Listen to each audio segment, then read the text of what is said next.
Hello and welcome to Talk Funds, where we discuss your mutual fund investments. A quick look at the market, not looking too good. We were fairly positive all morning, but slipping now. In fact, now we're a third of a percent in the red as far as the Nifty is concerned. It slipped below that crucial 6,000 mark. Sensex is also just about now over 20,000 points. It slipped 50 points. Mind you, it was over 100 points up in the morning. So clear weakness setting in could be perhaps the China factor, which is playing heavily. That index closed almost 2% down by the end of the trade there. But for now, let's go across to our mutual fund section. We've got a lot of our viewers. Our guest today is Anil Chopra. Thanks very much, Anil, for joining in again today. Let me go across to our first viewer of today. That's Satya Kirthi. And there's a question. Satya, good afternoon. Good afternoon to all the guys there. I am actually 38 years with two kids. Okay. I have a couple of investments in mutual fund. I wanted to know specifically about two funds which are not performing that good. One is Sundaram Select Focus and the other one is Sundaram Smile Growth. These two out of my entire portfolio, they are not really performing that good. Okay. I wanted to know where I should switch them to. A quick look tells me you've got almost about 8 or 9 schemes, right? Satya, can you hear me? Yeah, that's right.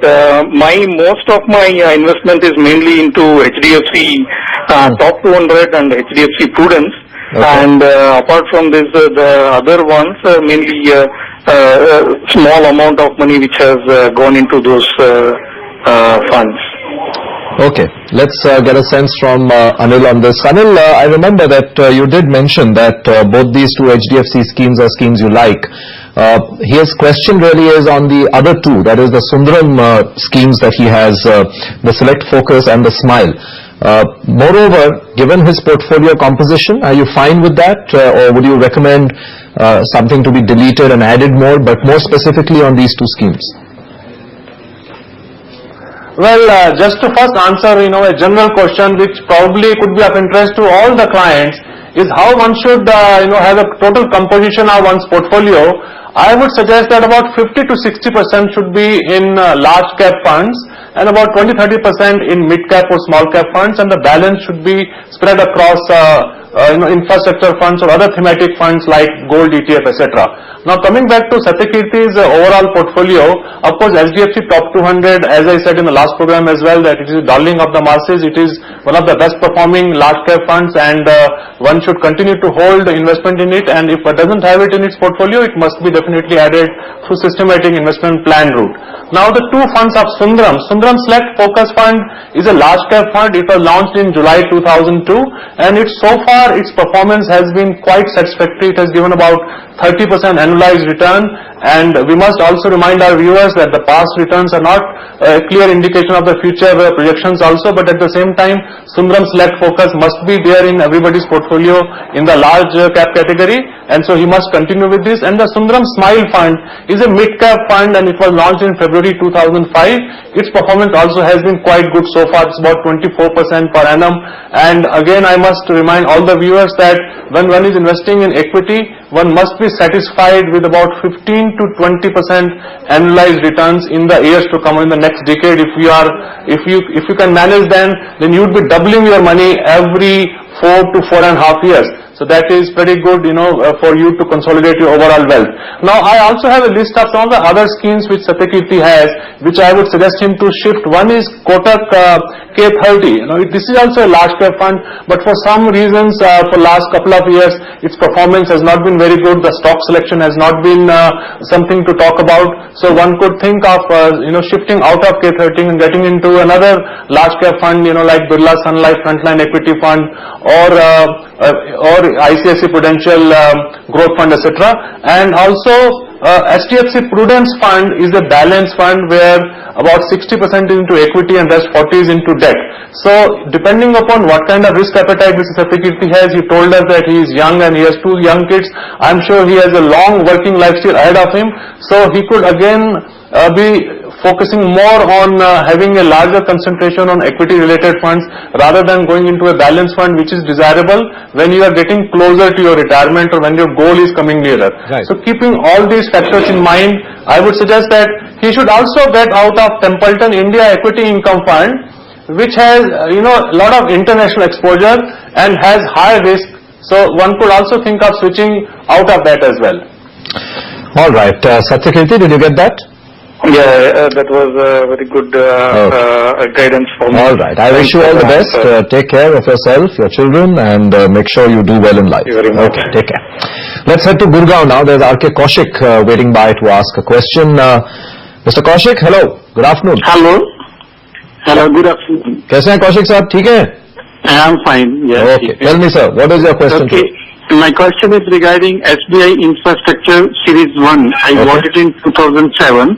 Okay. It was a closed-ended fund. Okay. And I invested in my name as well as in my wife's name. All right. And I found that fund is still at the same level where it was in 2007. So what should I do now? Okay, that's a simple, straight question. Let's go to Anil. Anil, what would you advise? Well, of course, in his case, like in case of many other clients, those who invested in the peak timings of 2007, second half or first January or February of 2008, it is simply a question of bad timing that he got stuck in this infrastructure fund. As I was telling earlier, the overall exposure to infrastructure fund should not be more than about 10 to 15 or maximum 20% of your overall portfolio. So I'm not sure whether Mr. Kaushik has investments in other large cap schemes and mid cap schemes as well. If his only investment is in SBI infrastructure, then of course it has not been a very good decision for him to lock his money in a closed-ended infrastructure fund. And but if he has investments in So what should he do large now? cap funds as well as mid cap funds, and Anil, what should he do he now? should, if it is, he should, I think, shift out of it and get into some better performing funds. And if he doesn't have any large cap funds, then we would suggest that he should get into HDFC Top 200 or ICICI Pru Focus Equity Fund. We would never suggest anyone to put all his money into infrastructure fund. All right, that's the view coming in for you, Mr. Kaushik. We'll slip into a short break on Talk Funds here. We'll be back right after this. Keep your questions coming. We'll take them.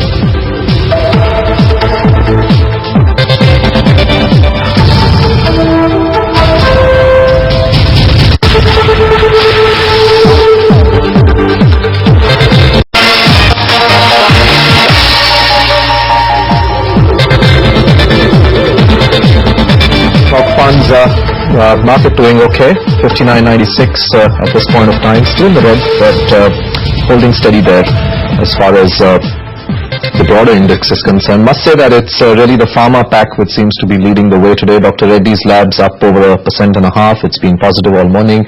Sun Pharma too having a good day as far as the nifty stocks are concerned. Okay, let's go across to Kolhapur now. There's Tahir Hussain who's on the line. Let's talk to him. Hi Tahir, good afternoon. Good afternoon, sir. कैसे हैं आप? ठीक है? हाँ, ठीक है. Okay, क्या करते हैं आप? I am doctor. डॉक्टर हैं आप? अरे बाप रे. Yeah. क्या क्या ट्रीट करते हैं? क्या स्पेशलाइजेशन है आपकी? General physician. जनरल फिजिशियन है आप. ओके, चलिए बताइए क्या सवाल है? कैसे? हाँ, मैं ब्लूमबर्ग मेरा फेवरेट चैनल है. अरे बहुत बहुत धन्यवाद. उम्मीद करते हैं आप देखते रहेंगे उसको. बहुत ही अच्छा चैनल है. और जो है मेरा एक क्वेरीज है म्यूचुअल फंड के बारे में. जी ताहिर जी पूछिए. वो मेरा क्वेरीज है. मैं Birla special situation fund hold कर रहा हूँ सिंस 2.5 years. तो वो कैसा है और उसके आगे क्या एग्जीक्यूट करना चाहिए या निकाल लेना चाहिए या रखना चाहिए? Okay. Anil, what is your advice on this particular scheme that he holds, the Birla Special Situation? He has an SIP. He's going on for the last 2.5 years. What should he be doing? Well, I would like to ask Dr. Tahir that is it the only investment that he has? Okay, If this is let's the only I have lot of then probably he has not. Okay, well listen to him, Anil. He is just answering Okay, the okay. question. Go ahead, Tahir. What's your answer? Right, excellent. So, Yeah. Tahir, Anil asked you that... what are your other investments? Other investment, yeah, I have other mutual fund also like UTI, UTI infrastructure, UTI dividend yield, and Okay. yes, Birla Sun Life dividend yield fund, and Reliance Vision fund. Right. Other Okay. and Reliance Vision Fund. Right. Vision. I have 4 to 5 SIP. Right. Now, okay, excellent. So coming back to, the fund for which you raised the question, Birla Special Situation SIP, this is, as the name suggests, this fund manager is investing in certain companies where if special opportunities arise or special situations arise, then they would suddenly give a huge rise and a profit to you. So this is a good thematic fund. It is not the core investment that you should be holding, it is the satellite investment that you should be holding. So if you have 100 rupees, out of this should not be more than 15 to 20 rupees. So you can do your overall portfolio rebalancing. If it is not bulk of your overall investment, then you could continue with it. But if it is already 40 to 50% of your investment, then you should think of switching out of it and balancing your portfolio by getting into more large cap funds or mid cap funds. All right, Tahir. I am holding Sundaram Smile Fund and Sundaram Select Focus and Sundaram. Still more 2 funds I am holding. I can't remember just and now. Tahir, how much money are you putting in each of these SIPs? 12 to 15,000 per month. Per month in each of them? Or total? No. Oh, okay. All our SIPs. In all your SIPs? Yeah. Well, I think first thing first, you have too many schemes. Yeah. You do not need to have so many schemes if your total corpus of a month is only 15,000 rupees. Obviously, your agent has been mis-selling to you. Alright, so the first thing you need to do is to stop adding more. As Mr. Chopra told you that you first now look at these 3-4 schemes that he told you. You focus your attention on some of those schemes and you need to get out of some of them. Alright? You suggest me so that I can focus on Alright, Mr. Chopra, with a sum of 15,000 rupees, almost 10 schemes he has read out, and clearly that is wrong advice given to him. What would you tell him those 3 or 4 schemes for a corpus of 15,000 that he should be focusing on? Well, if someone has a saving capacity of 15,000 rupees per month, I would suggest to start 5 SIPs of 3,000 rupees each and not more than that. Out of these 5, 3 should be large cap schemes like HDFC Top 200 or DSP BlackRock Top 100 or Reliance Vision Fund, etc. And 1 should be a mid cap fund of 3,000 rupees, like it could be Sundaram Select Mid Cap or Reliance Growth Fund, etc. or DSP Smile or Sundaram Smile. And the last 3,000 rupees could be a thematic fund like the one which Dr. Tahir already has, which is Birla Special Situation Fund. So that is how a well-balanced composite folio should look like. All right, Dr. Tahir, did you hear that? Yeah. Please act on it and take care. And now in future, if anybody comes to sell you a scheme, please make sure you check before you buy. Sir. Okay? Thank you. Take care. Okay. Bye-bye. Let's go across to Hyderabad. There is Mr. Raju waiting by. Mr. Raju, good afternoon. Good afternoon sir, I am Raju from Hyderabad. Yes. पहली बात तो ये, मैं 62 साल का हूँ, retired employ हूँ. जी. तो पिछले साल अगस्त से मेरा पोता जो है आज 3 साल का है, उसके नाम सिस्टमैटिक इन्वेस्टमेंट प्लान 2000 पर month Okay. Reliance tax saver fund में मैं कर रहा हूँ.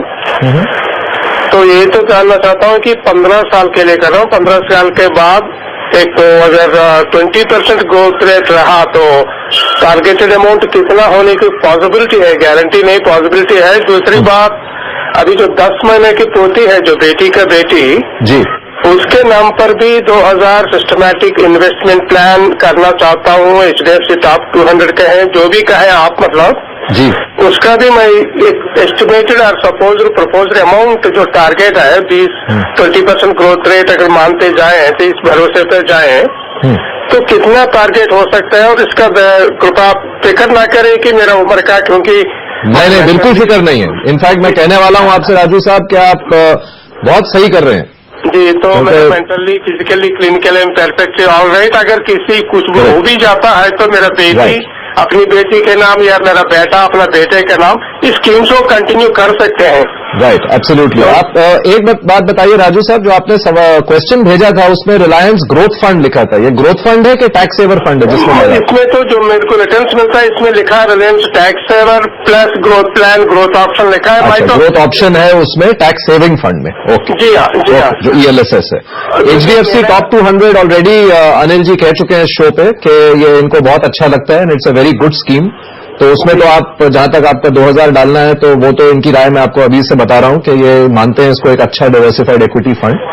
तो वो तो ठीक है, और ये रिलायंस का जो ELSS है उस पे पूछता है अनिल जी से. Is that fine, Anil, that scheme according to you? Well, first of all, I would like to congratulate Mr. Raju for doing excellent planning for his grandchildren, whether it is daughter's daughter or it is son's son, and I wish every grandparent thinks like that. Second thing is that he is investing 2,000 rupees into Reliance Tax Saver, which is a tax saving scheme. So I am wondering whether he is still earning and he is taking advantage of Section 80C, because 2,000 rupees per month means 24,000 rupees in a year, and he can claim it as a deduction also out of his taxable income. So if that is his main motive, then he should continue with that. But otherwise, the Reliance, he mentioned Reliance Tax Saver Growth option, which is again is a good option as against dividend, because then only your capital would multiply and grow. And in 15 years time, he would have invested 3,60,000 from his own pocket, which should grow to somewhere between 10 to 13 lakhs depending upon what kind of returns markets give, and that should be a handy amount for his grandchildren when they would be in the college going time, and that should be very handy for the parents also to be able to afford a good higher education for them.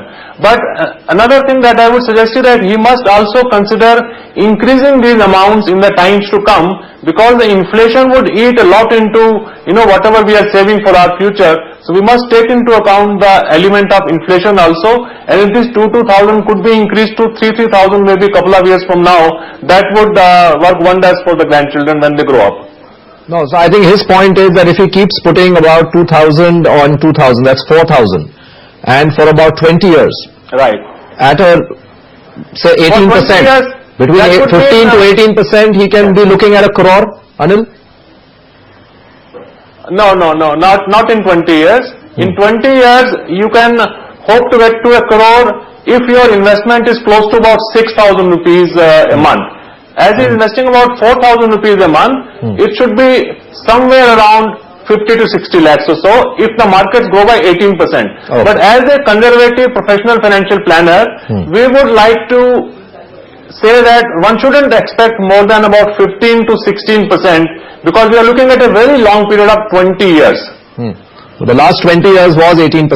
So if this is going to be India's decade, then it might be. But yes, I mean, as Mr. Raju is very well aware, he himself used the word not guaranteed but indicative. So I think he is aware very well about the way it used to be. Yeah. Okay, Mr. Raju, wish you all the best, and many congratulations from my side too, for you to be thinking so ahead, even for your grandchildren. All right, thank you. Thank you, sir. Thank you so much. Okay, let's take a short break on that note and come back with more of your questions. You're watching Talk Funds.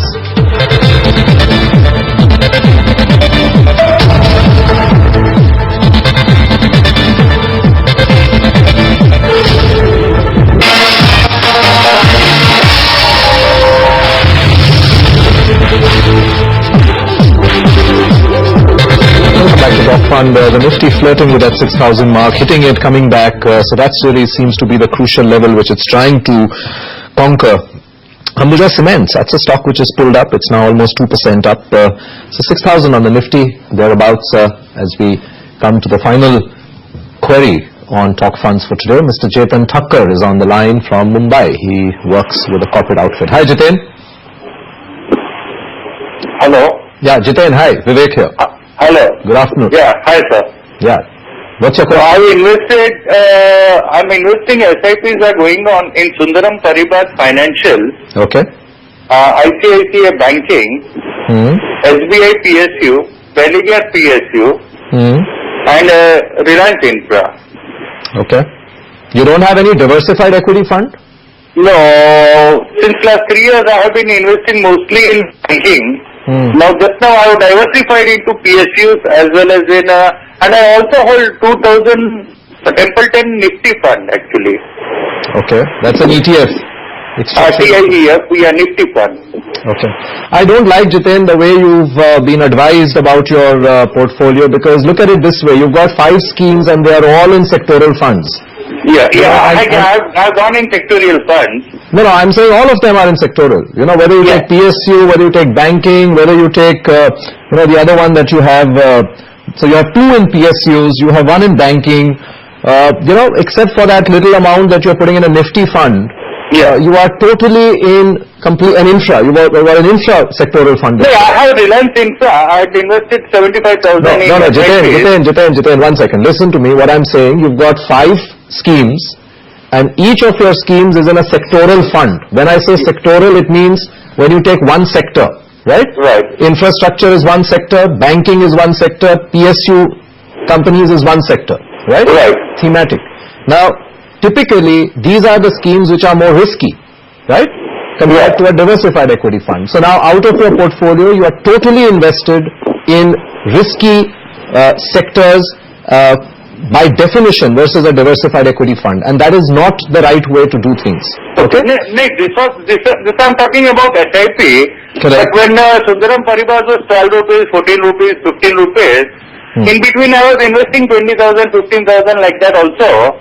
Jiten, I don't think... 15,000 units of, say, a total NAV comes to, buying price comes to 13 rupees 80 paise. No, I understand that, Jiten, but I think you are not understanding my larger message to you, that a sectoral fund will always be more risky. Right. Right? And all your schemes are in sectoral funds, and I think you need to relook at that. What units, what is the current NAV is not the important point. Anyway, let me get Anil to mention quickly to you. Anil, we don't have time. I'm giving you 30 seconds. Do you think that he is right? What I'm saying is right? And if not, what would you advise him to do? Well, Vivek, you already answered, him properly that his portfolio is mainly concentrated in sectoral funds, which should not be more than 20% of your overall portfolio. Although PSU as a sector looks very promising, but again, there is a caveat that not more than about 15 to 20% in that one particular sector, and he should better be advised to get out of the banking and the financial services sector, because that doesn't seem to be very promising in the decade to come, because there is already so much competition, and the scaling up is a big issue. So he should rather get diversified into some large cap funds and not be focusing so much on the sectoral funds. Thank you very much, Anil. Sorry for cutting you off on that one. We've run out of time, but I appreciate you coming and talking to our viewers. Look forward to having you again. Okay, we wind up Talk Funds here. We'll be back tomorrow, same time at 2 o'clock. So please keep sending your questions related to your mutual fund investments. We'll be happy to help and guide you through. Thanks for watching.